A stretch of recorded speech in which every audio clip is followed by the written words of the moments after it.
Hari Om Namo Shivaya.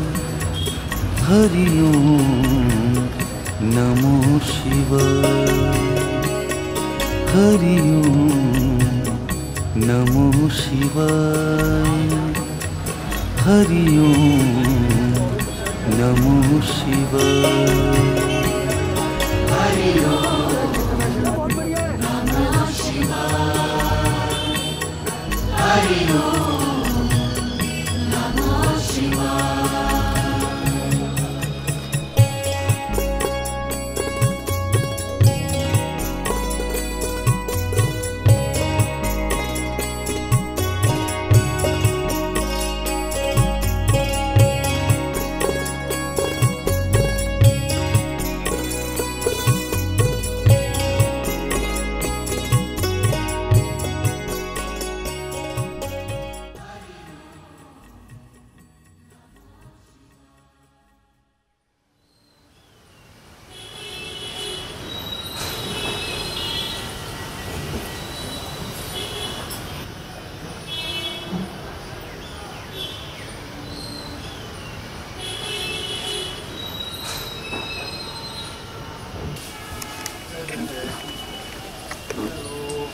Namaste.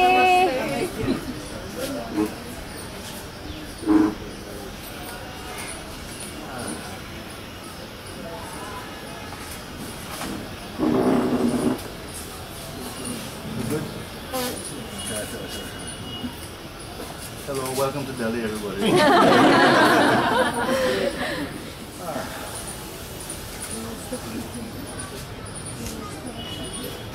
Good, good. Now we're finished off by the stairs. It's nice here, huh?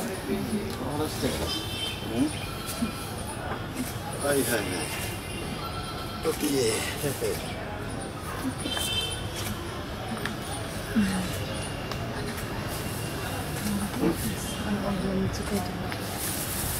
this. Yeah, I see.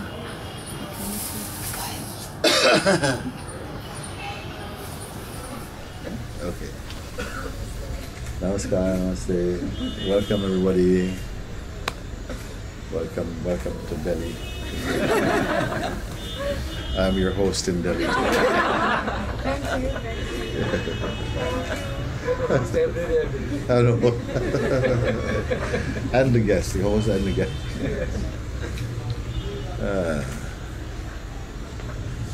Very good.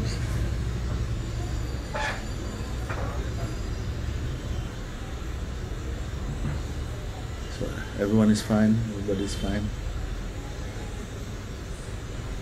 So if everybody's fine, you don't need to come and see me. What to do about this place? What to do about what When place? everybody is okay. Leave them alone.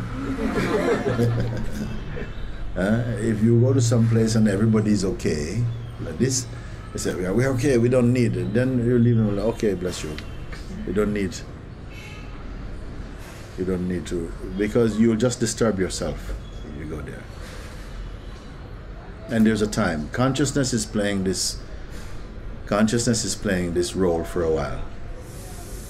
A seeming sense of everything is okay with us, we are fine. So even spirituality is only some amusement for them. Even if you say the most profound thing, they will go, "Oh yes, yes, very interesting, very interesting." And that's as much as you're going to get. Very interesting, oh boy. Thank you. Jolly good. Ciao. This is the worst case.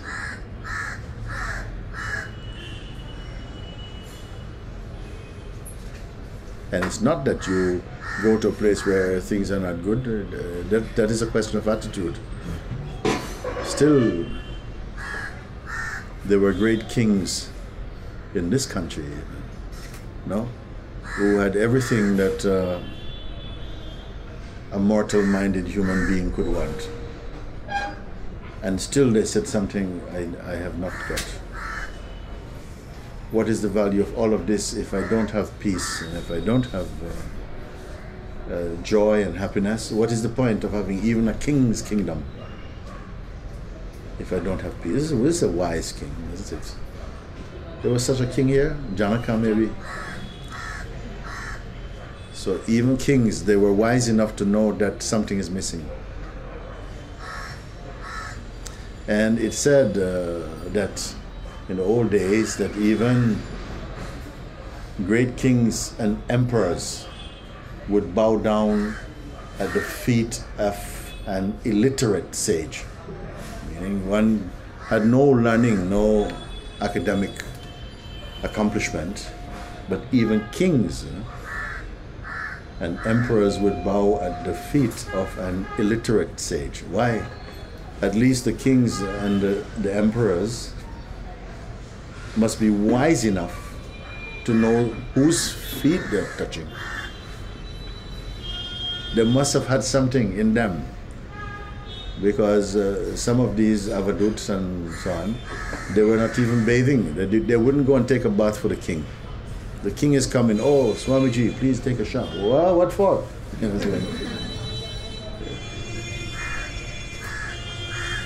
So they must be at least wise enough to know whose feet they're touching, to put their head at the foot of what others who would regard only as some mendicant, some riffraff thing. So.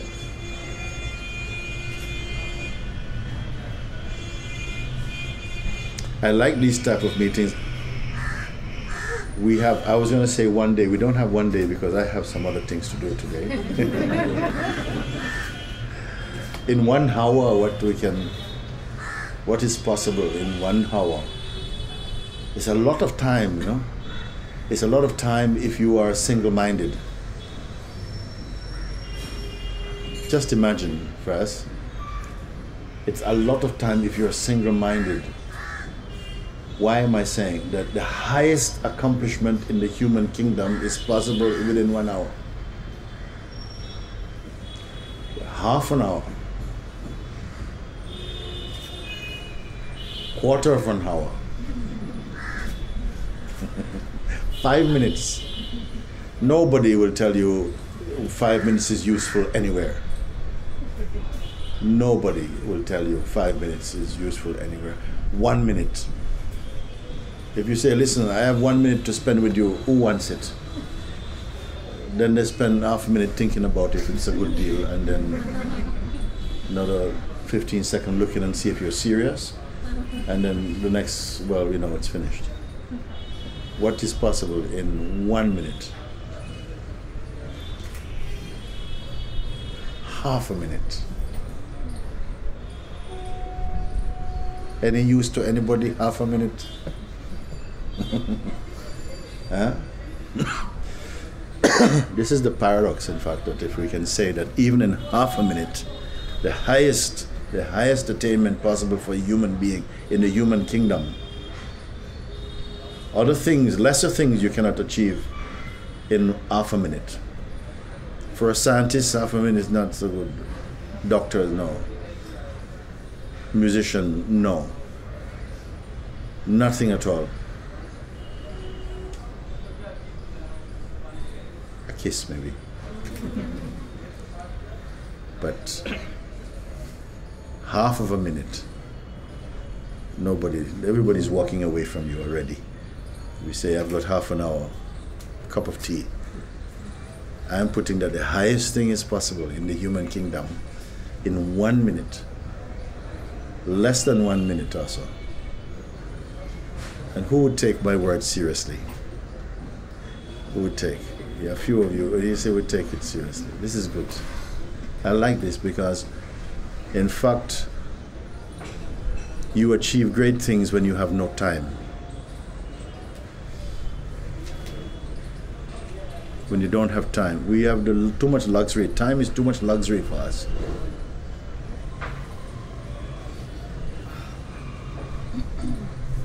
Time to think about something. Should I not? Or maybe, and all this is no good. But for the highest thing, I'm not saying if you have to fix a car, maybe 1 minute, 5 minutes not enough or something. But 1 minute to awaken to the truth of your own nature, to be happy for all time. to be free.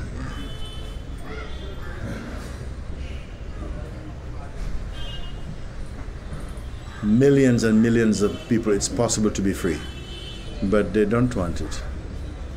They don't even know about it, what it means, freedom even. Even as a concept, it is not known. Even as a concept, it is not known. Freedom is associated with politics and prisoners.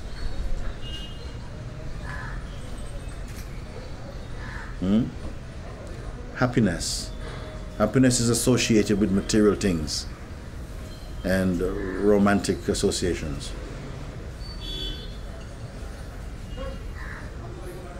Peace is associated with what?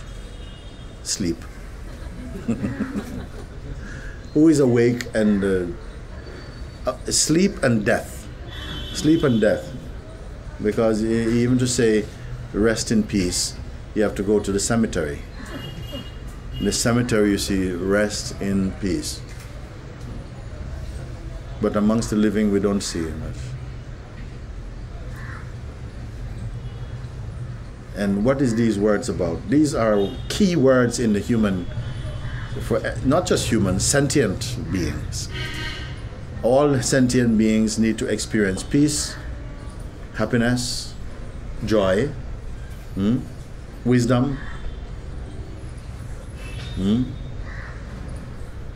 trust, love. I said love. All forms of love also.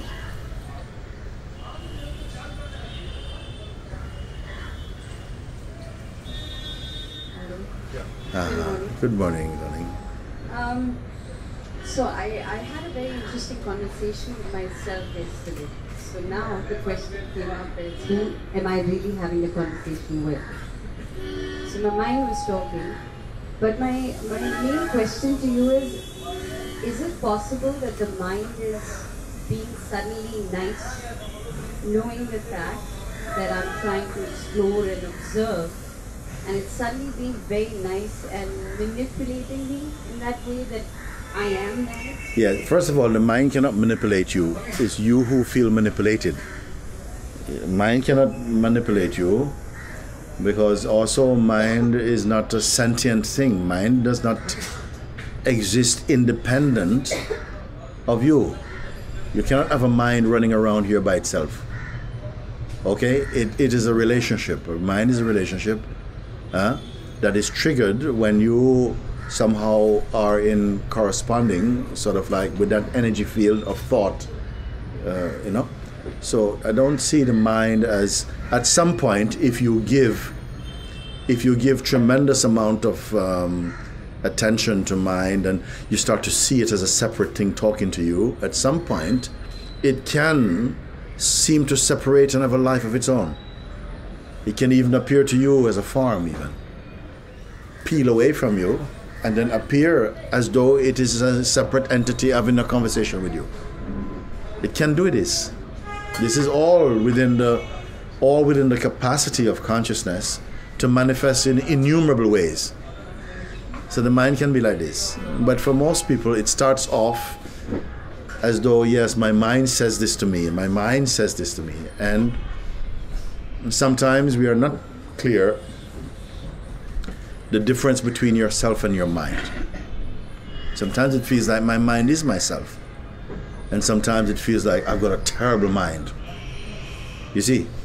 But often, in most cases, people take ownership of mind. They say like, it's my mind is like that. My mind is like that. Can you show me your mind if it belongs to you? Can you produce mind and show mind? You see, mind is not a thing. It's just a flow of thought that then is corresponding to the sense of you who is the thinker thought. We call it thinker thought. I will come to that a bit more. And that is what, when the sense of yourself is corresponding to the thought, they create, through conditioning and so on, creates this kind of conversation that I'm having a conversation with my mind. And I'm going to show you shortly that you are neither of those, actually. You're not fully the one who is conversing with my mind listening. That is also still some sort of distortion of consciousness. It is not the true consciousness. It is consciousness, but it is very distorted because it's got a lot of personal noise in it, and it's fluctuating. It's not steady. It is always changing. So something is earlier than that that witnesses this changeful aspect of the person. You see, and this is good, the goal of our research this morning, and I hope you find it. You're going to, as soon as you recognize what I'm unceasingly pointing to, you're going to discover something very beautiful. All the pressure is off you to solve your life, to become happy. All of this will fall away. This is why I'm telling you it is possible today. In this way I've come. I've not come to just have a discussion and to have a cup of chai and leave you here.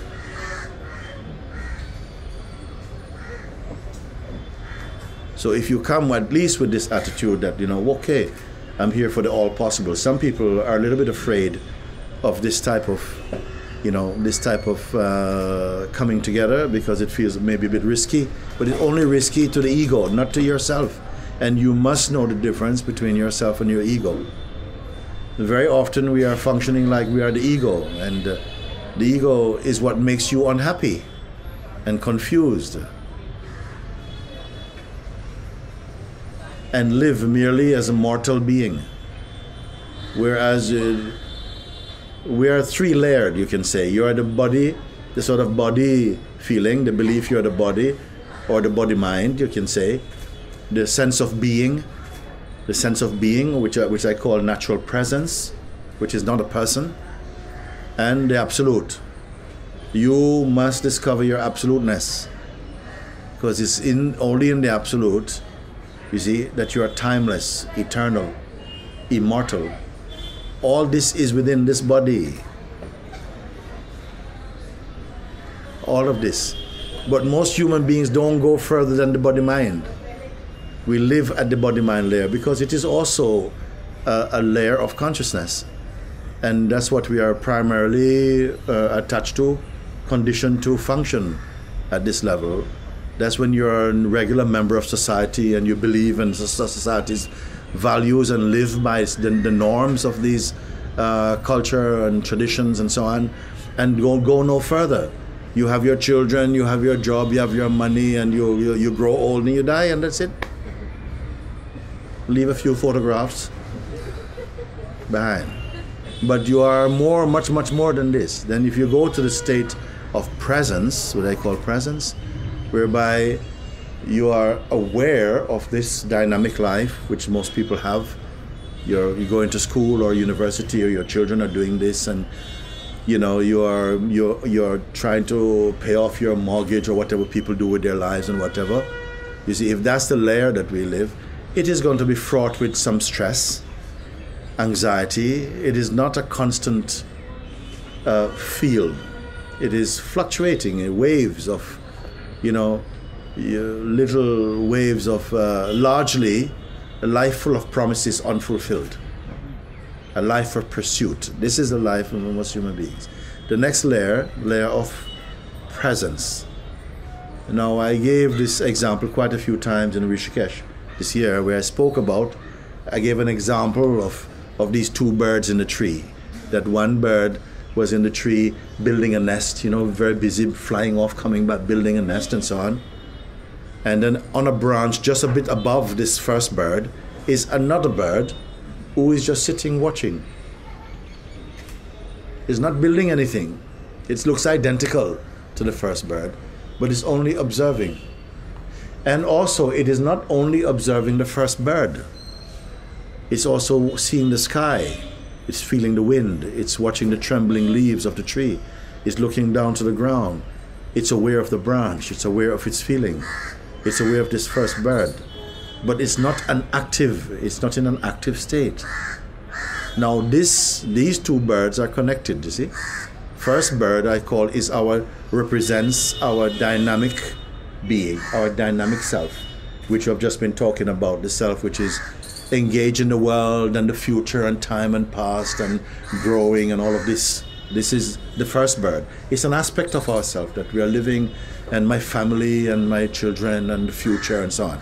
The second bird represents that conscious witnessing within you, the ability to observe the life taking place, okay?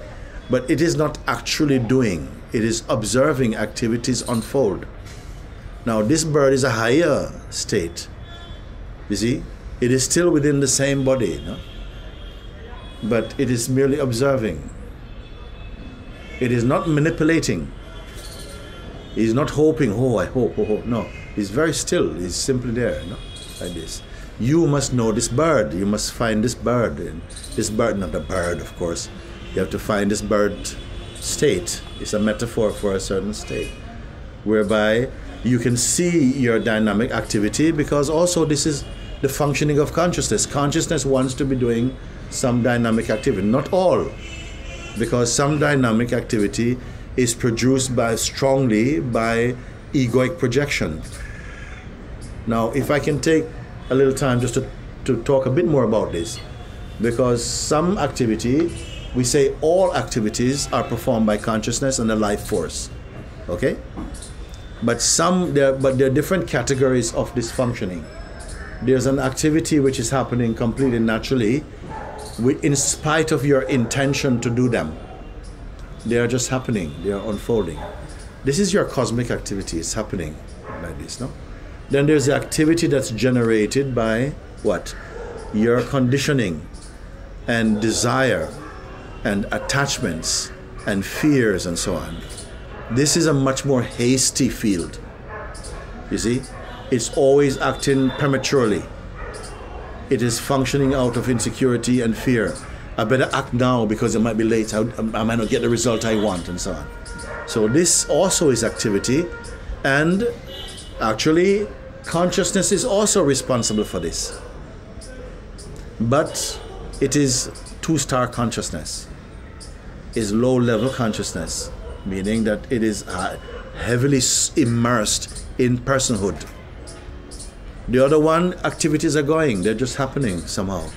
They're going like this. They belong, I say, the cosmic activity, the activity for which this body was made to perform, okay? It's happening. Sometimes nobody understands why you're doing, you even including yourself, you don't know why you're doing a certain thing. There's a cosmic activity also happening like this. Next layer is a layer of conscious presence, whereby you're observing but not identifying. Just learning to observe. You're observing your thoughts, and the thoughts come and say, you know, yeah, let's go and do this, or this is really horrible, that's really horrible. And then you can find out, to whom is this thought talking to? Who is it conversing with? You see? You know, who is it calling to go and so on? Because there's clearly another space which is not participating in all of that scenario. You understand? This observer space, represented by the second bird, simply is there. It's aware of the chattering of this bird, the thought activity, the wind and the sky, the rain and the earth, and all of these things is aware. But being without attachment, it is experiencing tremendous joy and inner space. Its climate is peacefulness, and joy, and love, and an all-encompassingness about it. It's very silent. Its vibration or aura is very peaceful. Okay? That is what we call the second stage. That is the area where you will experience what is called Satchidananda, meaning that the natural awareness that you exist timelessly, and Chid, the consciousness of that, and the Ananda, the joy or the bliss or the happiness of that state. That is the perfume of self-awareness. All the beings, they enjoy this beautiful state. You're peaceful. Other people sometimes misread you. They look and they say, oh, you're looking a bit sad, but inside you're full of joy. Because most people, they judge only on the surface. And this is why a lot of people go around looking like, to try and fake that they're happy so people don't trouble them. You see? But someone can look like this and be in total bliss. You see? But these superficial readings, people are not aware of them. So the state of what we may call conscious presence is the goal of much spiritual striving. At least to come to that state, then you find that your mind is working much more intuitively. It's more sitting inside the heart. It's more moving like this. When people speak with you, you don't feel pulled into their space so easily. Now you begin to experience greater sense of peace. And you're not in such a hurry. Your mind is not so entangled, so confused. This is a state of presence. And most beings, once they start to enjoy this state, they are quite happy to stay here. Thank you very much. Can we just press continue? And I'm happy. And then some beings, after a while of being in the state of this presence, begin to observe that even the beautiful state of presence is also observable. It is also phenomenal. This is rare.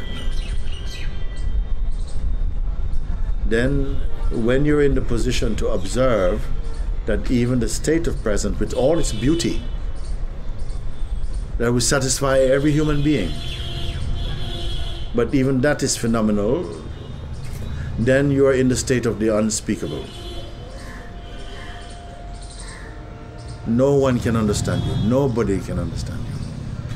They can love you, they can worship you, they can feel the vibration of something. Your presence will act upon them without any intention, like this. That is the state of the avadut, the pure awareness self. No one can evaluate that bliss. That's unfading bliss. There are no discerning characteristics you can say, oh, because so and so and so this one. No, you cannot. Just your being is reacting to that presence. Maybe or maybe not. They know all the levels of consciousness.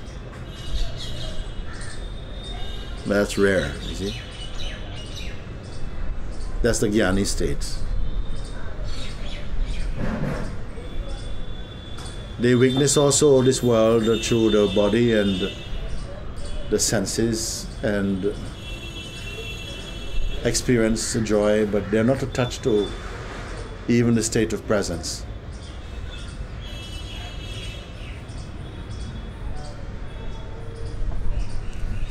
And their behavior can also vary in its expression. Some may be loving, some may be not at all interested in people. You never know.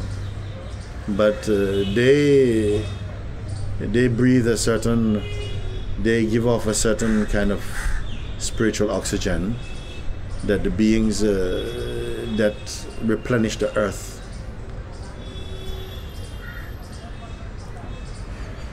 All these stages are within you. All these stages are within each one here. It's a question of how deeply you will explore.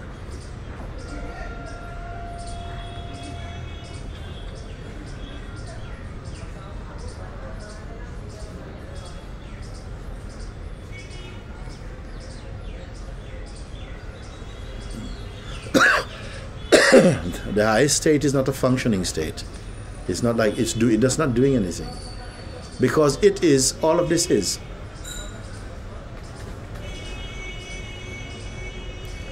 This never says thank you to that.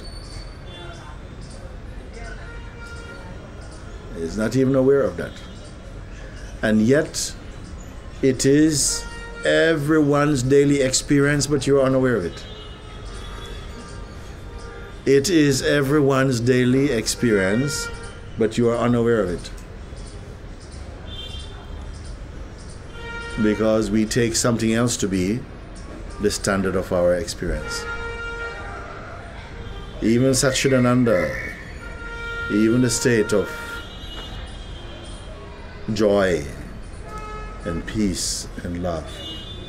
It is your daily state, but you're not aware of it, not aware of it. If it was not there, nothing else could be there. The greater must be there before the lesser. The source must be there before the expression. The mother must be there before the child is there. So that is the source. Everything else is attached through some invisible umbilical cord to the source. Everything is done. Even an atom has this divine umbilical cord to the source. It is one with it.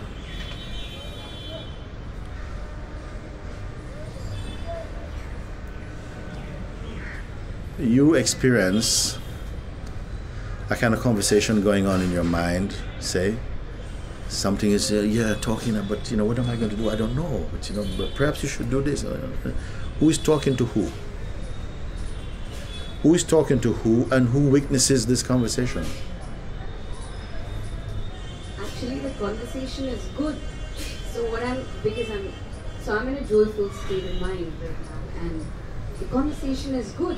So I'm wondering whether it's really just a joyful state, or is it my mind just saying good things? Okay, tell me, you say it's good. What makes it good? Tell me a little bit. I feel good about myself. I feel good about who I am, or what I do, or how I respond or react. I mean, I feel that it's not an instant feeling. It's good. It doesn't. So when I'm feeling so good about anything that I do, Can you feel this good about not doing also? Yes. Okay. Yes. Right. Okay. So and surprisingly, the mind is saying good things. It's chattering a lot, and I can feel myself observing it too. Yes. So it's interesting. I just because my mind is saying. Do you observe it, and do you also ignore it when you do? Yes. Yeah. Okay. Ignore it as in I listen to it and do nothing about it. Okay. I was just confused whether I should worry about it. Why is it good? Or should I just be? And when you say I, whether I should worry about it, could you give me a sense of what is contained in your sense of I when you speak of yourself? The bird that's looking. The bird that is looking. That's observing. Yeah. I'm not reacting surprisingly. Okay. Then it does. This bird does not worry. He's not a worrying bird. He's not worrying. If it's detached, you see, if you are attached, you will worry. If you are attached, if you are detached, you will not worry. You will simply observe, and after a while, the conversations you will not keep observing because they will make you tired. You'll see the point of it, because the point of observing is not that you always observe, because if you're observing like that, you'll get pulled in, and you start to somehow get into some story. The purpose of observing is to recognize that whatever it is that you are looking at is only ephemeral. It's not. It's impermanent. It's a play. It has no lasting value. Once you see this, then the tendency to be engaged with this will somehow peter out. It will just thin away and leave just a space of silence. And in this silence, the silence will deepen and become a kind of vacuum silence, It's I'm using this term, meaning that even though sensations are coming through the ears, but inside the heart, total silence is not touched by it. See, sounds coming through the ears does not constitute noise. Inside could be in total serenity, and outside could be a tsunami. Inside, total peace. When here is total peace in the heart, the tsunami will not last long, because it has to be fed. Any mental state has to be fed to prolong. If it doesn't get the fuel of your attention, interest or belief or identity, it cannot perpetuate. It will just cease. Is it useful what I'm talking about, or we can change the subject, you know? But we can only change it to another aspect of the same subject. There's only one subject. Thank you so much. Thank you, darling. Thank you. Thank you. Yeah, I was in Rishikesh and the world was beautiful. And I came back to Delhi. And it was a kind of a thing that, things will change with the change of place. Yeah. And I tell you, when I came back, my world became much more disturbed, crazy, and more volatile inside my head. Mm-hmm. But I just don't know, there was some peace which was not leaving me. It is again and again striking against something, and something in me is just not moving. It is just, and then I was looking forward to the time when you are going to be in Delhi again. So I was thinking that Rishikesh will come back in Delhi, and it seems that it walks with me. And look, today when I was sitting here, I don't know, most of things happen when I'm waiting for you. I saw the bird flying away right now in the sky, and the thing was, it struck me all of a sudden, Guruji, I don't need peace. I never needed it.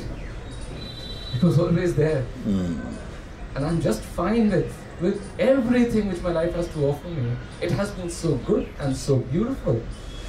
I want all the fire which has been there, which will come, I want it now. This peace is not going to leave me. It is what a beautiful discovery, isn't it? And if not this fire, Guruji, what else? What I've taken birth for? To fight these fires, it's so beautiful. Because the peace is not leaving me. Yeah. Well, self and peace and joy is synonymous, same thing. It's like you cannot separate the perfume from the flower, isn't it?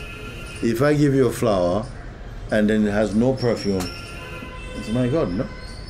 But you cannot separate this perfume. The perfume is peace and joy and love. It's going to be there with this flower. But this flower nobody can touch, nobody can hold it. This flower, the fragrance you can smell, but the flower no one can find. When you say I is this flower. When you say I is this flower. But nobody can hold this I. You hold the body, is not this flower, it's not the flower. But the fragrance, the joy, the peace, the love, all of that oozes out of this I am. And so if something is to burn, it's going to burn. And now you are not afraid of the burning. So some people, when they're not used to the burning, they're ouch, oh please, and they want to run away. But others, they fold their hands in the burning and they say, thank you. Thank you. Thank you. They love this fire because it's a purging fire. It burns what you are not. This fire, this blessed fire. Others will run. The mind wants you to run.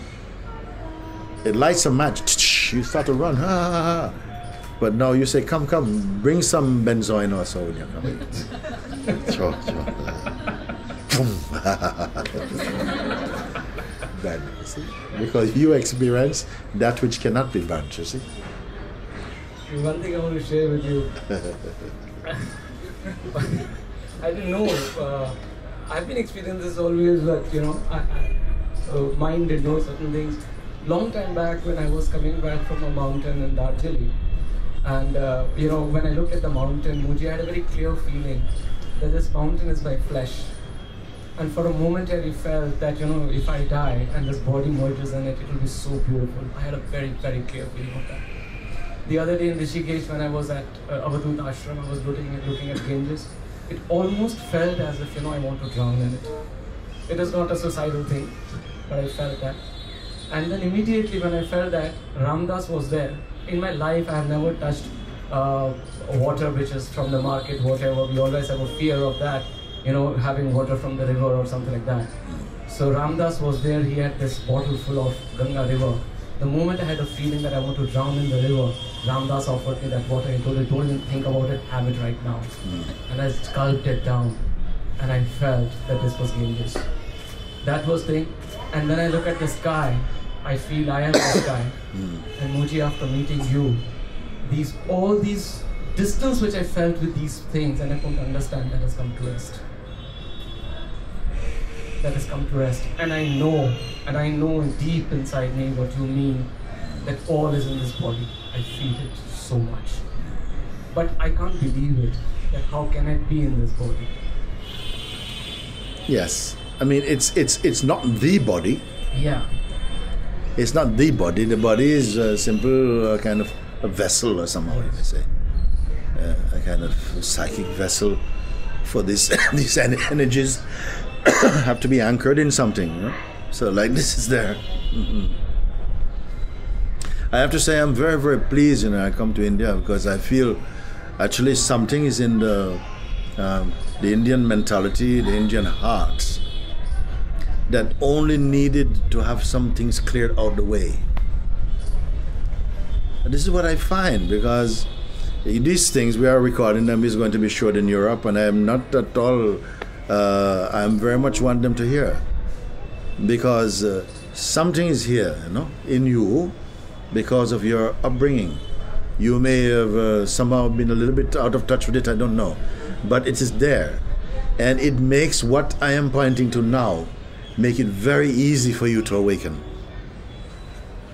Western mind has a lot more arrogance, has a lot more resistance, more psychological noise. So we also experience the state of awakening, but we doubt it more. They doubt it more. Yeah, it's just my mind, maybe it's just my mind, and so on. You see, like that. But something is here in the Indian psyche, I think, that makes it very easy. Once some little things need to be put out the way. When we were here in Tiruvannamalai, I went one time to one traditional ashram. We were having satsangs there, and the devotees of this particular Guruji, they are very traditional. The men sit one place, women sit one place, and so on. They never touch. I never touch their Guru. Then I came along, and we were having satsang, and they were there. And they could come and touch me and stuff. They were very, we can touch him. And then we started talk one evening. A group of the women came to the house. And I talked to them a little bit about this Advaita, non-duality path. And in the space of maybe 1 hour, bing, bing, bing, bing, they're all blowing up on fire for it. Straight in. Something is here like that. That I feel maybe it's been a little bit hidden here for some time. I don't know why it was hidden, you see. But I see in satsang how easily, again, you're like fish to water. I'm pointing, and somehow something is catching it, because it's so beautifully simple, It is so beautifully simple. The only thing is, maybe sometimes a lot of some tradition gets in the way, a lot of expectations and things like this, but they're not the difficult things. Every human being will experience some resistance, some little sense of obstacle. And the consciousness needs this friction to grow. It is as though the consciousness creates the sense of a problem in order to have the experience of transcending. It is part of the way in which consciousness is sort of like evolve, or it experiences the concept of evolution. I'm going to say it like this, no? One day you're going to know what I'm speaking, because actually it is always perfect. It is always perfect, playing imperfect to reach the perfect. Okay? Very good. Okay, thank you. Very good.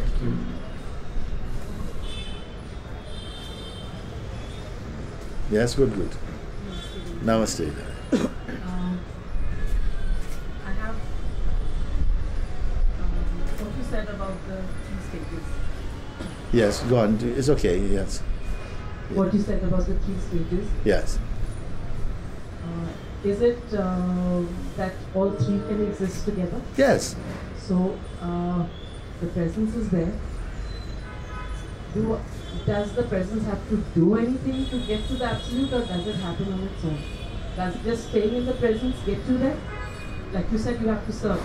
You Yes. have to be curious. Yes. So What creates this curiosity? what is the next step? Because it seems to me that the presence does its work. I don't know how to It doesn't work. It does its own work. It does its own work. And that would be what? Just marinating in it, just being there. Yes. Somehow at this moment I feel that is enough. Yes, But that is the what- beauty. That is the beauty. You have come to the meditative state. Here you are going to really be in love with beingness, with the state of being, whereby it is in the state of the personhood. Whatever you have to go out and get and taste. Mango, mango, orange, bread. But in the state of presence, it is the source also for a lot of this joy. You see? So in a sense, when the presence is incubating in presence, you see, it generates so much total completeness and contentment and joy.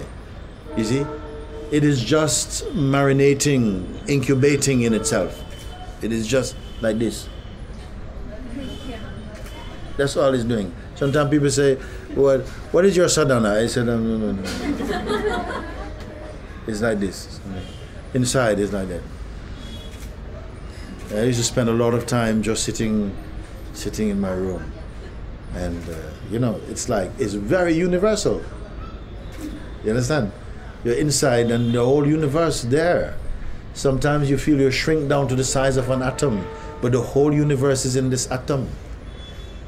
Just it's there, and just everything is brought to it.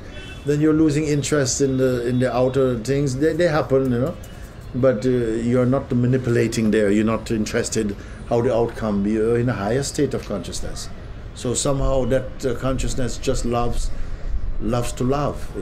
It's in love with itself, in a sense, in the most beautiful way. And somehow in here it pulls in and holds in so much power there. Sometimes you go out walking, so much peace. Then the peace start to behave like Shakti. It's like there's so much peace, the legs start to jump and whoa, and sit down and sit down. Because so much power. Or sometimes it's like the body is full of mercury. It's like you're a solid emptiness. This is kind of funny thing. It's so peace, so much peace. You can't move like this. All types of states you experience like this. But it is a beautiful self-love, and it's marinating in itself like that. And those who are sensitive, they are very attractive to this energy field. They are very much attractive. They see and they are responding. They feed on your presence in the most beautiful way. So that is the work. I remember in the Bible there was someone asked Jesus, so what is the work? What is the work of God? What is the work of God? Because you want to go to temple, you want to do all this stuff and arti and da. He said the work of God is to believe in the one that He has sent. He said to them, no? The work of God is to believe in the one who God has sent. No? It's not what they were expecting. So just trust. He means trust. Yeah. And this presence in you, be one with it. The mind might say, listen, you spend all your days doing nothing at all. What is happening to your life? You are just, you're just going to just be here, just get completely, what they say happen after a while, you become what? Stagnant or vegetable, stale vegetable. No, but inside you are, no one can understand what is happening to you. You're the most beautiful. When it wants to get up and go, it gets up and go. It can get up and go and do its business. Our life makes too much sense. I remember in those days, I remember sometimes I go out and I say, I don't do anything of my own volition. It must be something that must somehow be inspired by the Spirit or something like that. So I won't do. And then sometimes I go out and like I'd go walking and then it just feels to stop. And I'd stop. I said, stop on the road. And then I realized this is not good, because it looks a bit funny, people are passing, looking at you, you know. So after that I'd go out with a little notebook. And if I'm walking and it feels to stop, I'd stop and then I'll just pretend like I'm looking for something. Then to take the attention off myself and things like this. Or I'd find one time I found myself in the middle of the market standing in a queue. I wanted to go walking. I was standing in a queue, vegetable queue. There's like 15 people and it's like here's carrots and tomatoes and stuff. I said, but I don't want anything. But I'm in this queue and the queue is going down and moving. And I think, I don't know what I want. I'm looking at the vegetables, but I said, I don't want, but something's put me in this queue. I come right down, and then one lady before me, and yes, sir, what about you? I says, 2 tomatoes, and potatoes. How much? 1 pound? Yes, 1 pound, 1 pound. And like this, and I came over with these bags of, but it felt good. I mean, you cannot explain this to anybody, but it felt like this was what consciousness wants. It wants 2 tomatoes and all these things. So it like some things don't seem to make sense. Yeah? I remember Papaji, he said one time that he said, sometimes I get up and I see my shoes going out the door and I get inside them and I just go with them and we go down the road. Now, this is not things that you are going to try and explain to your family and stuff, because people are just, So you find it has a way also of really just being very discreet. You find discreet ways of functioning like that.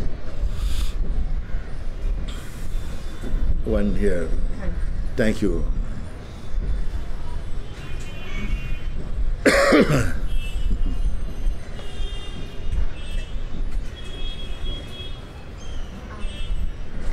More clarity is setting in.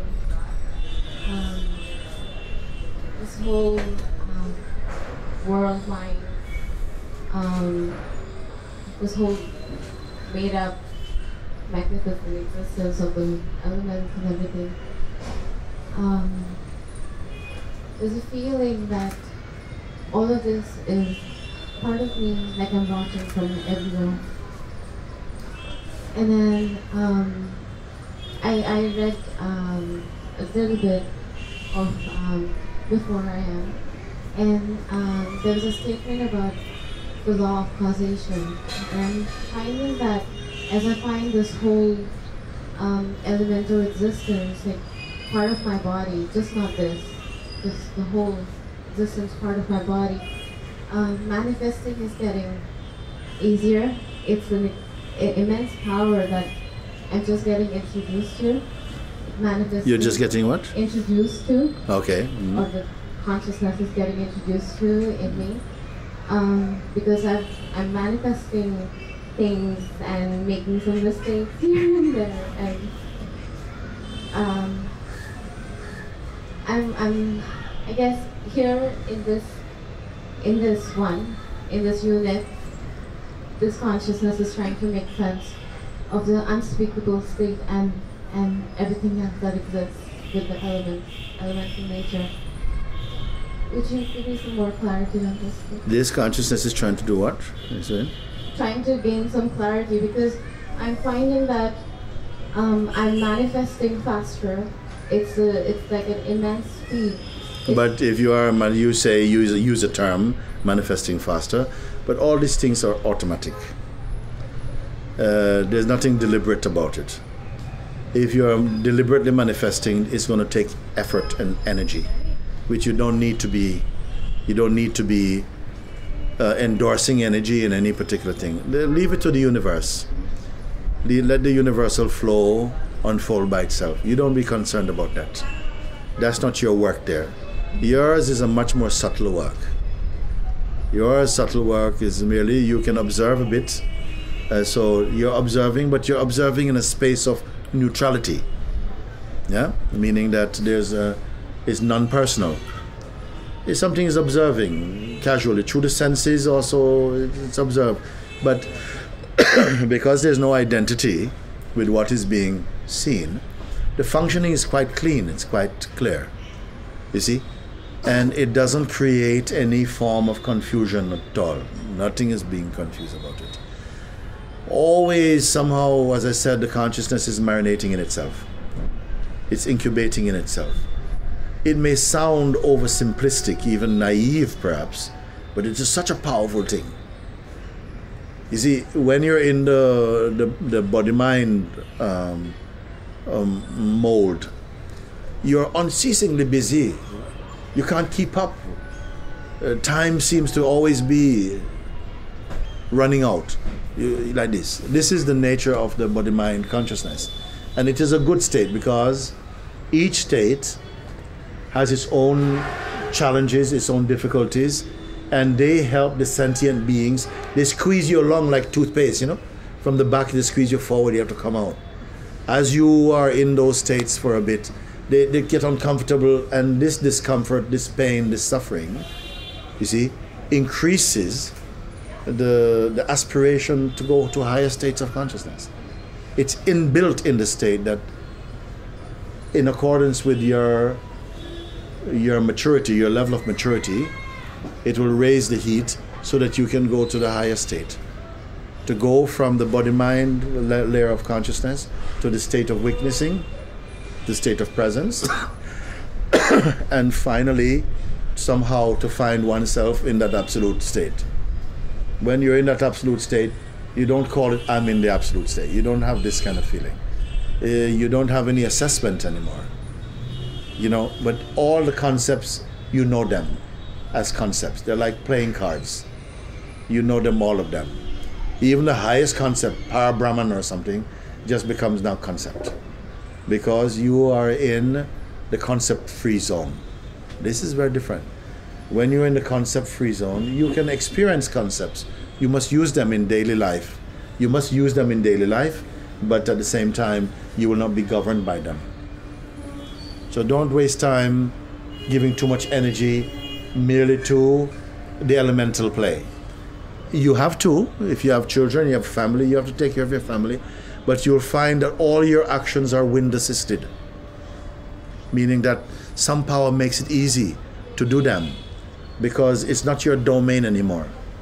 You do this. You see, it's like my mother when she was a strict vegan, but she had all the children who were not, and she's cooking for everybody to suit everybody's taste, but she's not eating that food. You see? So in the same way, sometimes you are not deeply involved in those states, but you must relate to people who are presently, for whom those states have some meaning. So you facilitate there, because you're like an headmaster. An headmaster can go to any class and teach in any class in his school. As the consciousness evolves to higher states, it can function, it can multitask, but it's not involved personally in any of those states. Yet it generates energy towards them, like that. So you don't have to worry. And if your place is to just marinate, to reflect, to meditate, to stay, be one with that neutrality. And from there, it has the power to bless every other aspect of your expression, is touch, automatically. You don't have to work on any particular aspect. Just your central, the central organ is addressed, and it supplies energy to all the others. Then everything is done like that. This is the economy of true intelligence, you see. If you're going to start by clipping leaves on a tree, it's not going to work. That is just a sort of distraction. But you must go to the central nervous system of everything. You be one with the core being. Everything works fine. Everything works fine. And you don't have to experience everything. You don't have to experience everything. If somehow consciousness brings in front of you someone who needs to know something that has not been your direct experience, it will put the experience in you. It will put the experience in you to answer this question. This is the greatness of the Supreme State. You have nothing to worry about.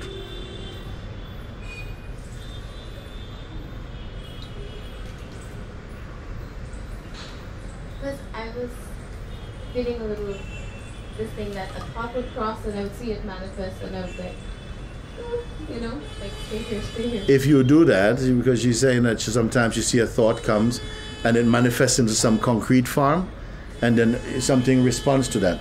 But I would not give. This is still the mind trying a few tricks. You see, it's once you are crossing over from a lower state to the higher state, your life is changed. The natural evolution of a caterpillar is to become butterfly, isn't it? You can't be caterpillar all your life. So you come to a state and then somehow the caterpillar begin to curl up and start to go into something and then it's going to burst open. Once it becomes a butterfly, it's not going to be eating leaves anymore. It's not going to be doing this. And that leaf walking and stuff, it's finished with that. Those are older days.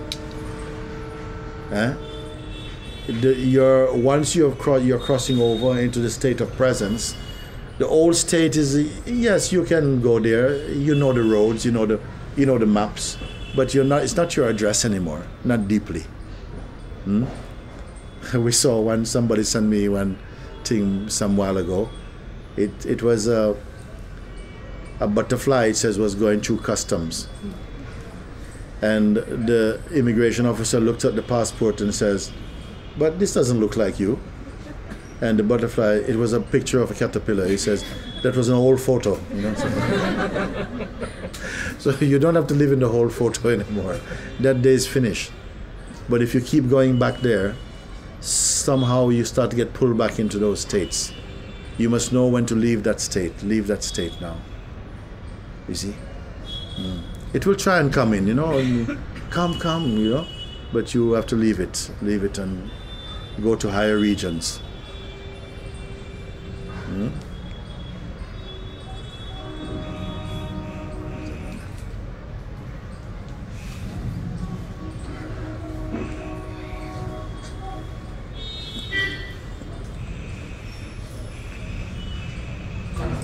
Hi, darling.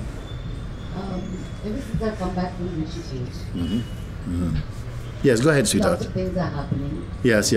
On the surface, bad things, our relationships are, in turmoil, almost coming to an end, and I'm in total peace. You're in total peace? Yeah. Yes. So, now my main question is how to It's go to okay. the third bird. How can you? Go to the third bird. No, there isn't a third bird. No, it's good. There's the first bird. We were talking earlier today, Babaji, that there's a picture of two birds on a tree. One is on a lower branch building the nest. It's building the nest, and the nest represents our daily activity, the life of our daily activity when we are working and you have your job, your family, your business and things to do and whatever. That is the first bird building the nest. Then above them, on another branch, is the second bird. The second bird is not building anything. He's just quietly sitting there in a kind of contemplative state. But it's only observing. He's not building anything. But he's not only looking at the first bird. He's also looking at the environment. He's aware of everything. It's a very universal state. So he's just there like this, okay? So this is the bird of presence. Meaning when you come to that state, you're merely aware that life is functioning by itself. It is moving by itself, including in this body also. something makes the feelings, produces the actions, and so on. And there's a kind of, it's happening in a very natural, automatic way, mostly. Then you say, then even this second bird itself become witnessed at a certain state. Even the second bird, as high as it is, in its beautiful state of presence and peace and joy and wisdom and stillness and spaciousness, itself become phenomenal at a certain point. What by what? And I said, it's not a third bird, it's not a third bird. The other one is not a bird at all. No one can see this one. It's beyond form now. And it is within you. It is your formless presence, your formless self. Yes. Yeah, speak on, speak on. How does that How does that? Is that fruit right now will fall? Or is it going to be just simply quitting it? You're speaking about what, the second bird or the final state? Whatever is beyond the second bird. Yes. Now, the question is? Does the transition happen like a fruit which is ripe and it falls, like that specific thing happens, or it just merges? The fruit will be the second bird. The fruit is the second bird. Okay, then it's falling, will it be like a phenomenon with falling? This falling is falling upwards into the grace of the infinite. It's not falling on the ground. He's falling upwards into the arms of the infinite. You see, it's still one. It can still one. Even the functionality of the body in its normal functioning, that is still carry on. No one who is awake to the self curses any state. It understands, it understands. And this is what is beautiful when you have children as well too. Suppose you are a Buddha and then you have children and so on. What's going to happen? Also, you have to take care of them. The ability to look after your children and to do all these things are happening in your Buddha state. The Buddha has to use the buddhi. But it doesn't become the buddhi. It is functioning like this, you see? Because the buddhi wants to know. Yeah, go. The buddhi also wants to know. The buddhi still wants to know, will that transition or whatever that thing is becoming, going to the highway? Yes. Will that become clear or will it just merge? Yes, it cannot become clear to the place where it retains its identity as as one who has conquered anything. You see, it cannot become clear to the extent that it retains an identity as a conqueror of any state. I used to call this question, this who am I question, my piranha question. It says, as the questioner is asking the question is being eaten up. The questioner also is being eaten up. You see, at the end, there is no, I said also, the one who begins the inquiry will not finish the inquiry, but will be finished by the inquiry. You understand what is happening? That one is not real, actually. His reality is in the ultimate state. But the very inquiring places him in the ultimate, and then is less, what you may say, relative state, somehow diminishes in power. It switches around without you even knowing it. This twist of consciousness happens without you even knowing it. In a way, you know it, but you don't know it as a separate knower of it. The knowing and it is the same thing. I said earlier, a few minutes ago, that what? We are all experiencing the complete state, but you're unaware of it. It's a bit of a paradox, because how can you experience something you're not aware of? But you're going to see what it means. You see? Now, let's say, for instance, many people, when they come to a state of awakening, they say, oh my God, like everything has become beautiful. Everything has become beautiful. All this love is flowing. Everything is there. But it is not true. It has always been there. What has happened is that your blindness has been peeled away and you're seeing things as they've always been. But because the blindness was seeing from a certain place and it's not anymore there, it seems as though all this is new. It seems that it's new to you, but actually it is how it's always been. There's always kindness, generosity, love, peace, and joy in the world. We don't see it because our conditioning projects another reality that you're trying to fulfill. And while we are so engaged with satisfying our projections, you miss what is here in its ordinary brilliance.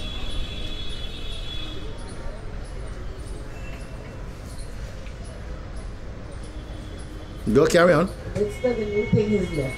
Yeah. How to know that it's when does one come to know it? Or just You are putting a lot of importance on knowing. This is a classical way. No, it's yeah. Okay. Spontaneously, you will know. Just like when you're in love, you spontaneously know. The first time you're in love, you don't have to go to anybody and say, "Is this love?" You know it is love, isn't it? You fall in love. You don't have to go and ask, your elder sister, listen, I have this feeling in me. Is that love? No, you automatically know it's love. When you're sick, you don't think, am I sick? No, you know you're out of balance. It's a kind of harmony. And in the same way, it's not that, you see, presently these questions are there because you're thinking, but how will I be sure that this is not just another state of mind? You see? Well, as long as you are there, you will not know. As long as you, the one who presently feels apart from that state, as long as you persist in your identity, you will not know. That one will go altogether. And only the natural one will remain. And the natural one doesn't have any of these doubts. And that natural one is here right now. You see, all our states have been intermingled. Sometimes, mostly, we are listening to the level of our conditioned mind, the body-mind functioning of, you see, like this. We are using that a lot. The higher state of mind, which is a state of presence, we only occasionally come to that zone. And then you feel so wonderful. You say, oh my God, I feel so good. I feel so light. I feel completely empty, like this. And then someone sends you a bad email and then you're back again like a reflex in the old state of mind, like this. You see? And when will you come to the absolute? Let's talk about this a little bit. When will you come to the absolute? You are who is going to come to the absolute. Now, this is going to confuse the hell out of you, okay? When are you going to come to the absolute? Who are you to come to the absolute? Should we push it a little bit and try on this one? Yes. Yeah, yes. Because otherwise, I don't like to leave things cloudy.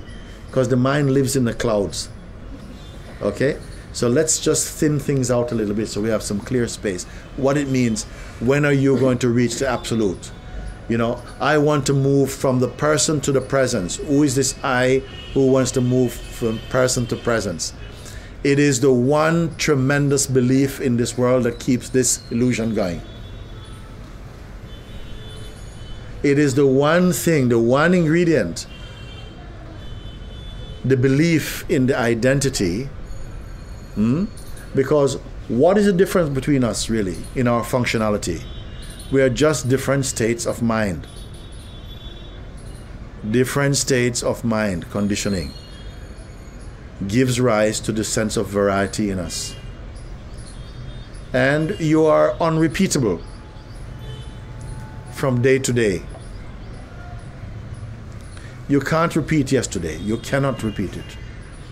Even if you had all the cameras in the world and all the monitors in the world and all the acting skills in the world, you cannot reproduce 5 minutes of yesterday of your own life. You cannot do it. You see? You have no control over it. Because so many factors contribute to your experience that are untraceable.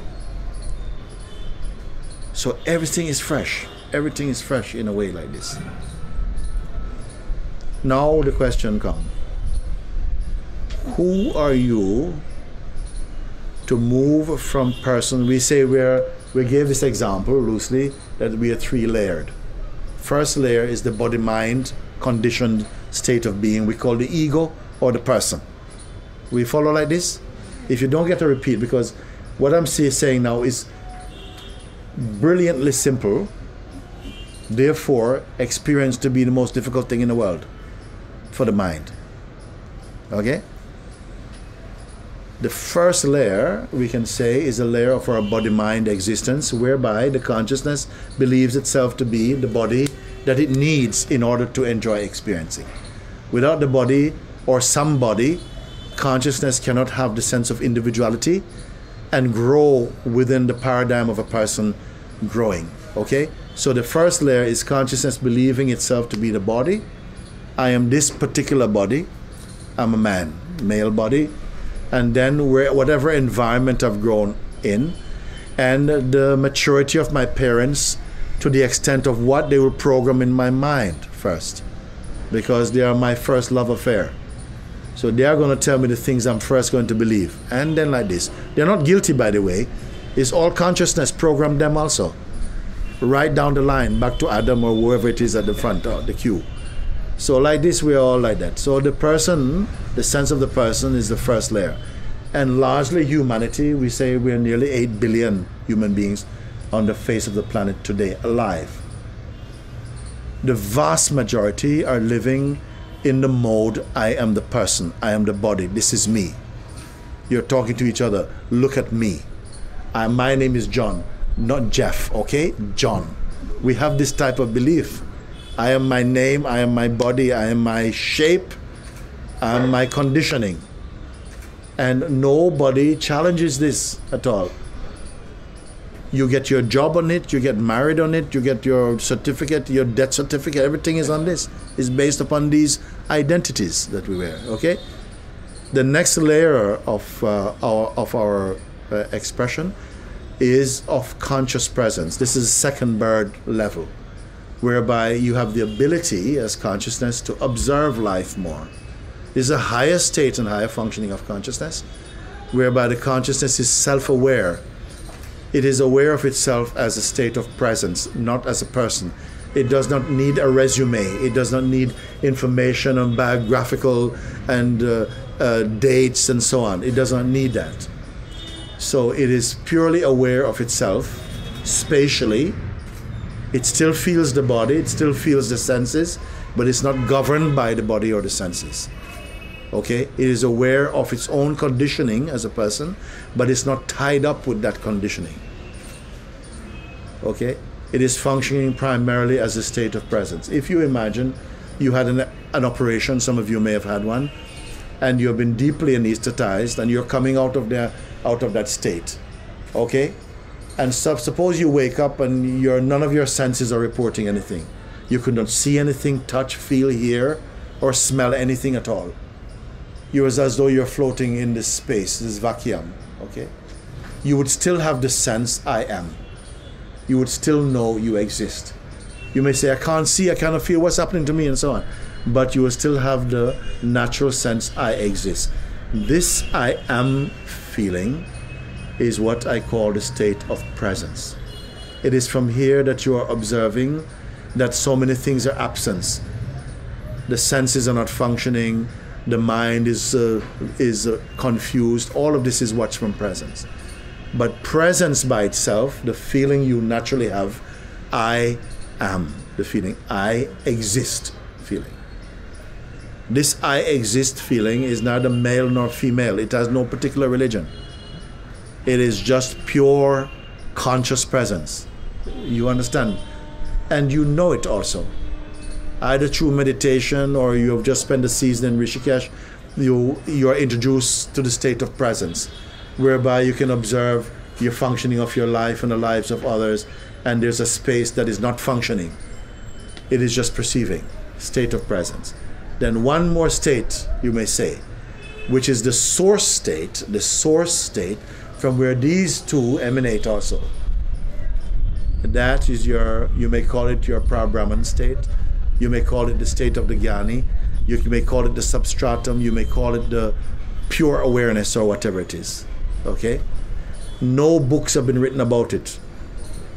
is the wordless state. That is the highest state. This is the womb of existence itself, from where all this manifests play. The sense of presence also come and go with night and day, because when you go into the state of deep sleep, the sense I am and the sense of presence is not there. So that's also a rotating state, if you follow. They're an absolute state, Okay, where you want to represent by saying here or whichever, the absolute state. That is always here. It is that within you which is that which is untouched from before the beginning of time unto unending time. It is unalterable, immutable, perfect. That is our immortal state. That is your imperishable state. It is here, now. What is the purpose of the existence? Well, of course, people will have different ideas depending upon the level of their spiritual maturity. Not their scientific maturity, their spiritual maturity. Not their biological maturity, their spiritual maturity. Because it is only in the wisdom of man that these things can be known. What has happened then, if we're three-tiered, three-layered, so to speak, I'm using this like this. How do we move from the lowest to the highest? Or how did we move from the highest to the lowest? You can put it also like this. Or did we move at all? Important question, no? Depending upon where your functioning is. If your functioning is still your report when you speak about life, you can tell where your passion is. If your passion is into material nature, you will see. And that is where your intelligence, where your heart is somehow merged. If it is in the state of presence, you will feel that state of presence. People have more space in them. They are more kind. You feel it when you meet someone who is kind, who's got space, who's got the God vibration in them. You know it, don't you? You know it, isn't it? You're different from someone who just want your money or something, or just want something else from you. But when you meet someone who is in a state of presence, there is an attraction to them. If you are also evolved in that way, and even if you're not evolved in that way, but you have some predisposition inside you towards that state, you will be attracted to this type of person. That's the state of presence. Once you're in the state of presence, your life is much more open, more panoramic in its expression. But at the same time, you can be quite humble, very quiet also, nobody will know. There's no distinguishing features apart from what I'm telling you. People will respond to you through your vibration, your aura, presence, whichever way you want to call it. Beyond this state, in the state we call the state of the Avaduta or the Jnani state, which is pure consciousness, that is when the consciousness is aware of itself as consciousness. When consciousness is aware of itself as the body, it becomes the person. When consciousness is aware of itself as presence, it becomes the beingness or the presence. When consciousness is purely aware of itself as consciousness, it is pure awareness itself. But the point I wanted to make, how do we move from state to state? Which state are you now? In one particular state, or you cross over states? Are you merging in and out states? Are you a blend of person and beingness mostly? Or a blend of beingness and absolute? Or you slip up and down? Okay? Now, whatever you may say, if you say I am in a state of presence mostly, but when I'm with my family I tend to go to person. Some people say like this. When I'm with my family, I tend to go back to person. But when I'm away from family, I can be in presence more. But when I go to Kailash or someplace like that, I feel like even the presence is kind of seem more distant. So this is still conditioning. Means that there's some condition, isn't it? In the pure state, the scenes change, but the seer remains unchanged. First. How do we move from state to state? Is it a natural evolution? You can say like this. With each state, you must become conscious of that state. If you are conscious of the state, it means that you're observing creates a distinction. So if you can observe the state of presence, it means that you must be beyond presence. If you can observe person, you must be beyond person. If you can observe person, you must be presence. If you can observe presence, you must be in the state of the absolute awareness.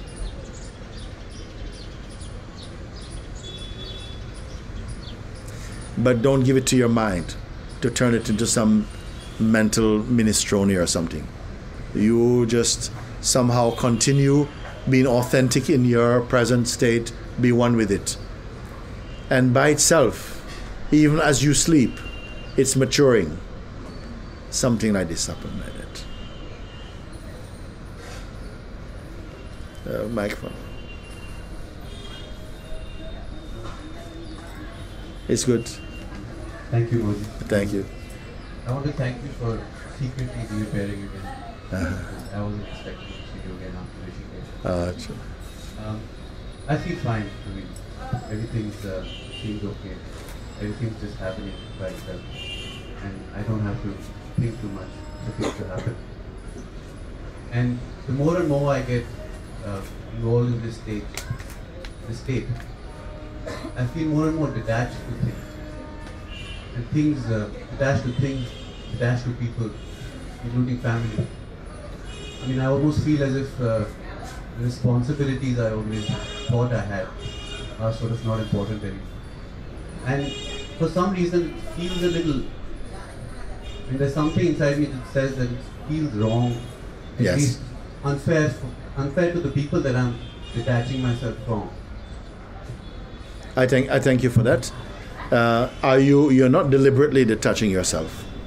You're not deliberately detaching yourself, okay? I want to say something because this happened particularly in Indian societies, or culture also.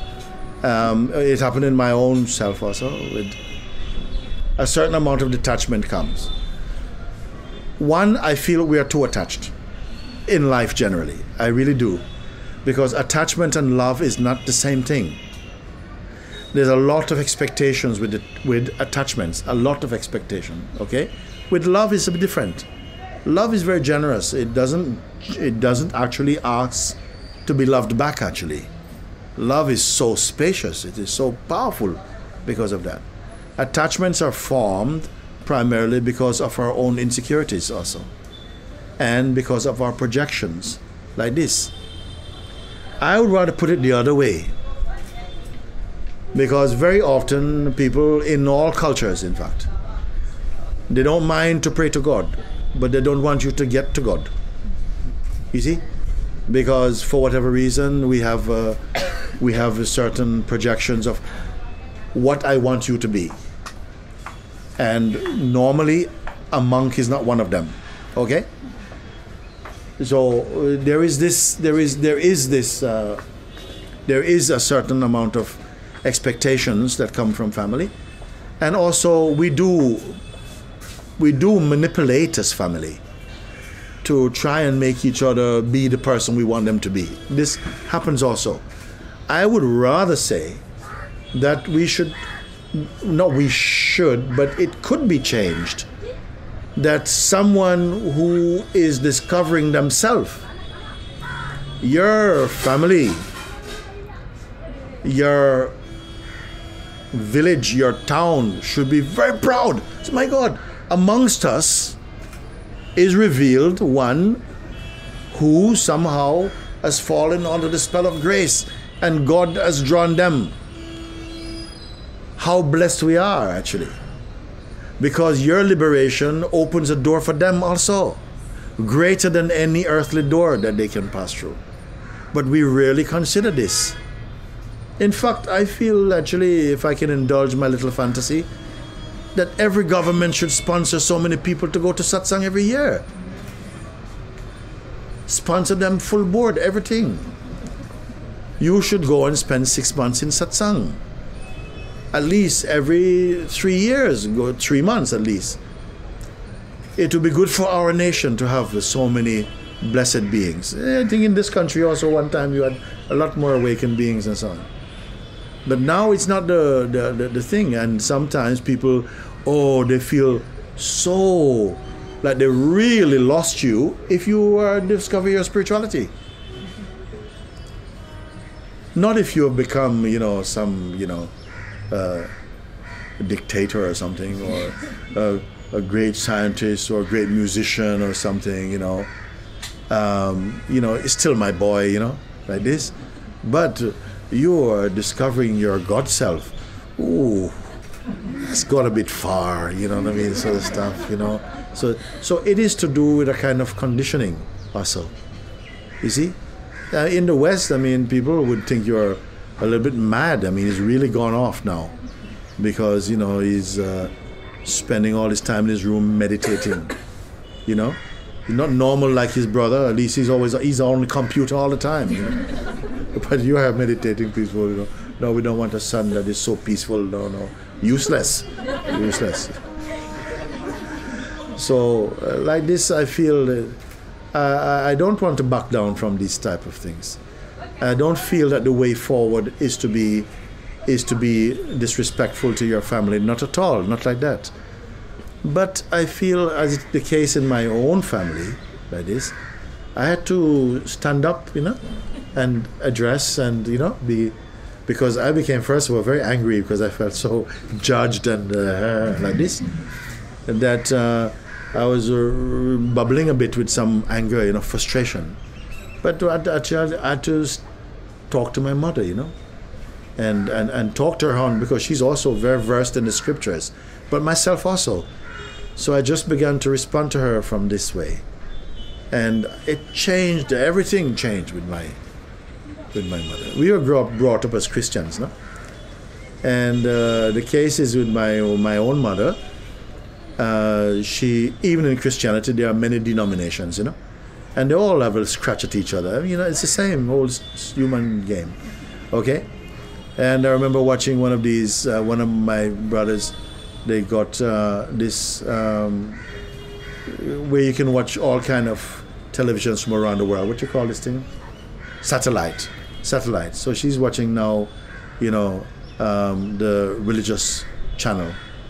And we were sitting together, and my mother was talking like, these ones, also Christians, different denomination. They're all going to hell anyway. So understand? So I was very upset, and I said to her, I said, Mom, yeah, can I talk to you about something? She said, yes. She said, if Jesus was sitting right here today with us, you think he'll be very happy with what you just said just now?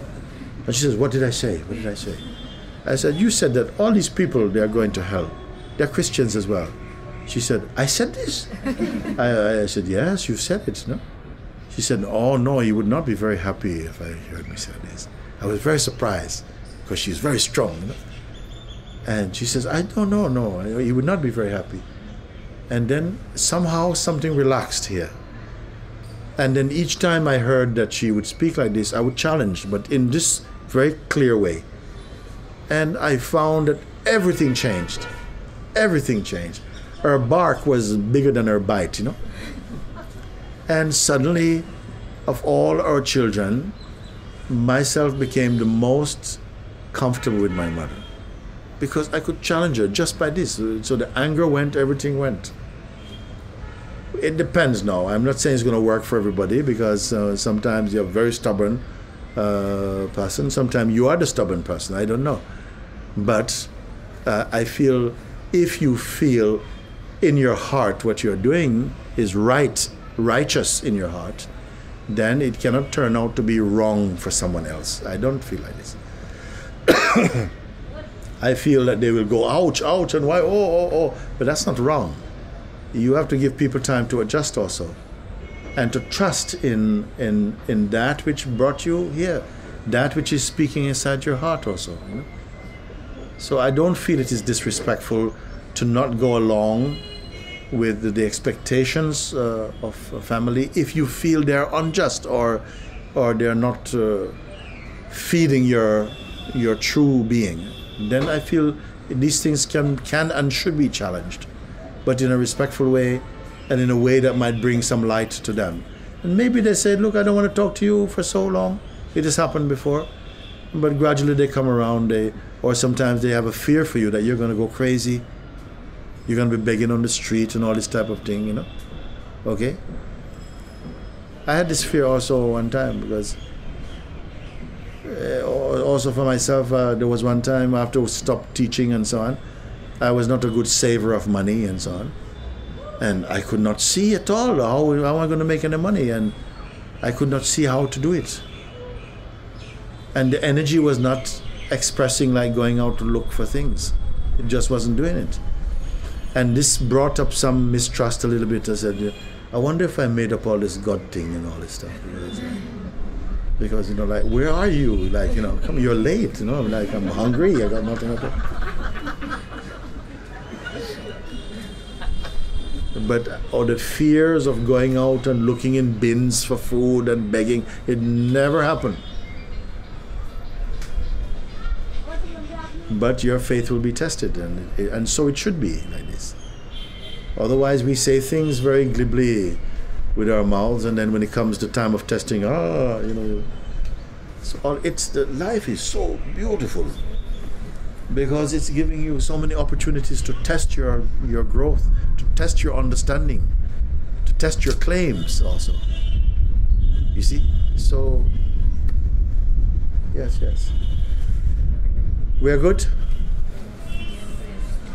You want to say something? Yeah. Always got the mic.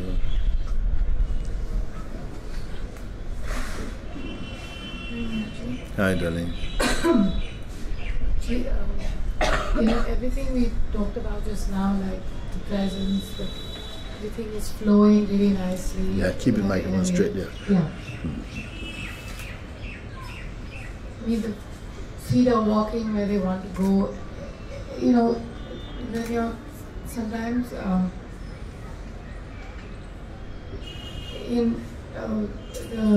you see the identity, you stay as the observer, and also you somehow automatically a reflection about the absolute or the imperishable comes. But when I was observing this, sorry, you know, from Rishikesh, there's this acute pain in my arm over here and in my back. So when I came back, funny enough, I opened one of your books and there it said, look at the pain. I'm born in that pain and use this as an opportunity to see what it's saying. Yes. So when I looked at it, you know, when I observe that pain, there are actually two voices which are arguing with each other. I can see them both fighting, and I'm staying away, I'm not getting involved with them. But the minute the thought comes that I'm neither of this, neither this one nor this one, I mean, I'm confirming that and I'm not this, these identities or this body, or the pain in this arm right here, it gets like it's being stabbed. So kind of localize it. It's this one affirmation which I say, I'm not this, either this. I don't have to listen to this. I mean, I kind of observe. I just stay silent. But well, this is a phenomenon that happened. I am happy that you talk about it so we can address it now, because actually, you know, there are so many forces, both good and bad. Some are supporting your realization, others are hindering your realization. There are many forces that we have absorbed in our growth, in our growing up. some will try and sabotage any opportunity for your liberation. You see? And they will come in ways to do with deep conditioning, deep suppressions and so on. They will come. And they can take these forms also. There are people who I know who have come to Satsang, and then actually at some stage as something is coming, opening up in the heart, tremendous, migraine come, and they have to go out. They're holding their head, they're going out, They go outside, they feel better. As though something goes, you stay out here, don't listen in there. You go out here, sit under the coconut tree, look how good you feel. You see? You stay in Satsang, see how bad you feel. And you have to say, but wait a second, what is this? What type of thing is this? It happens for some people. They feel there's some tremendous pain or coming like that. And I say, yes, use this pain as an opportunity to clarify with your true position. Can you be in any of those locations, or whatever is happening there, it's only phenomenal. You stay as the witness of them, like this. And that is the most sure thing that I can point you to do. You say that when you do that, when you're clear in your mind that I am neither of these two voices, which is an excellent affirmation, then the pain intensify in one of those points. Okay? It's as though you are not getting away. You are not getting away. Then bear it. Sometimes you have to feel inside your heart, I don't care you take me away. You can't take this away from me. And then somehow it is gone. Because it doesn't have any real power. It's all illusion power. But illusion power can hurt. Illusion power, delusion power can hurt also. In the realm of the body-mind, they can hurt. You see? But you stay put in the ground of the beingness itself, and you see that somehow they go. Strong lesson, but still a small price to pay for freedom. If you're gonna run away every time you do something, you run away, then you will not you will not win yourself back from these states of delusions, So you chop him, don't finish off the job. Sometimes we say the snake was in the house, now his head is in the garden, okay? Don't start to celebrate. The tail is still in the room. Okay? So you make sure you finish him. Don't be celebrating, he's out. He's a rattlesnake. The tail in the room is still not out of the house yet. So don't be quick to somehow hold on to these states like, yes, thank you, everything is fine now. Just make sure like this. And don't be afraid also of evil, because it is all in the mind. Don't be afraid of them. They're not real, they're not true. They are born from delusion. Okay, we are good. You want to finish off? Say something you want. Yeah, like when you say that little bit of that tail is still there. Yes. So this identity, I can, when I observe this pain or whatever, the head, everywhere it keeps moving, and I keep watching it goes away. But and then one other layer of identity seems to fall. It's like, see, even this was an identity, even this, and like you said about this ego thing, the voice, which is the other voice, is so obnoxious. You really don't want to hear what it's saying. Obnoxious one. We all know the obnoxious one, don't we? We know the obnoxious. He's the same guy. He's all over the world. He speaks every language. He dresses in every costume. The same person. So this little hanging identity. For the first time, maybe yesterday or day before, I was watching a video of yours. Who's going to be awake in this dream? Who's going to be the one who's awake in this dream? And I realized that, yes, at a very subtle level, I was still not ready to to give this person away completely. I recognize that. I'm still wanting that little bit of that person, still. And I'm asking you, how do can we just, even that dot which wants to remain, I truly today can say, I don't want that dot even. I don't even want the... I'm going to answer you, but I want everyone to use your question as we're closing now. Yeah. How many people are defending, supporting, retaining the sense of personhood because of fear that, I don't want to let it go completely, the sense of personhood, because there's still some value in it. And do you know what is the value of personhood that you should try to keep it?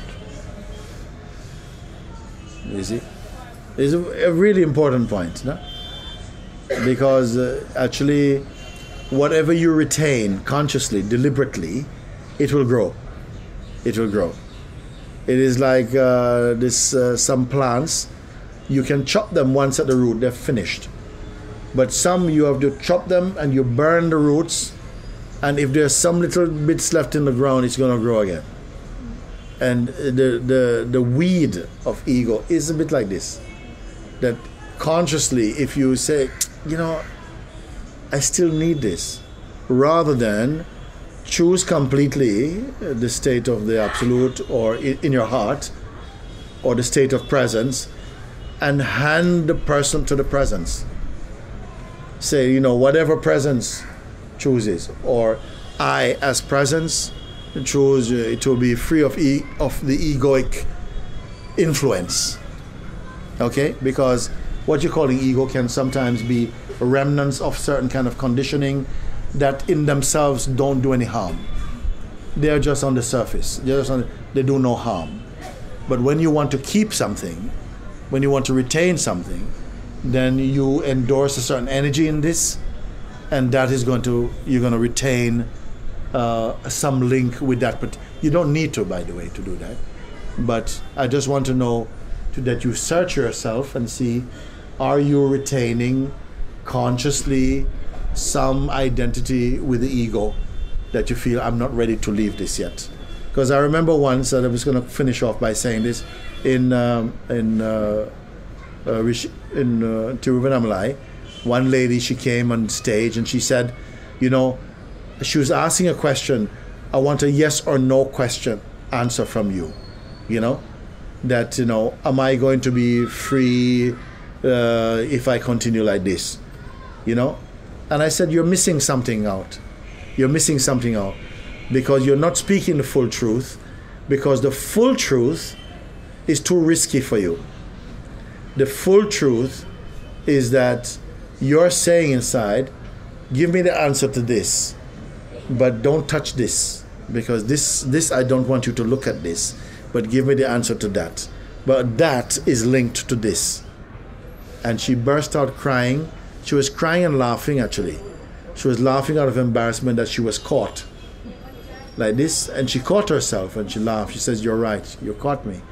So sometimes we are holding on to something, and this I would ask, that if you recognize it, just to tell you, I can't tell you, give it up. He said, if you wish to go beyond this, then you should offer it to the fire of grace, like that.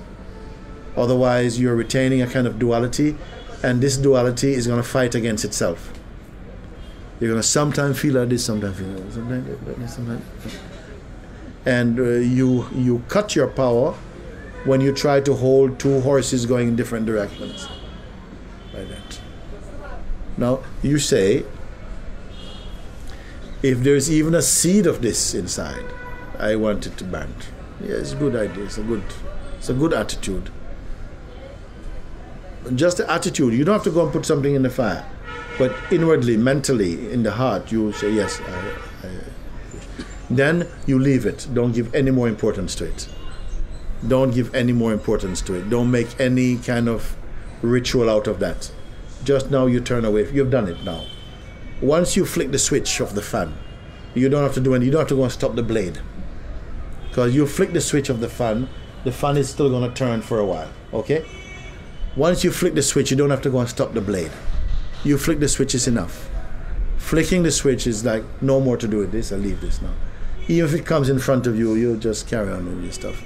Because you can live without it, but it cannot live without you. You must judge which is the greater thing, and then choose the greater, and then the lesser thing, it will go by itself. You don't have to wait for it to fade away. Okay. Thank you, everybody. Very good, very good. And what a pleasant morning it turned out to be, isn't it? Grace organized this satsang. I got a small gift for you. Her name is Grace.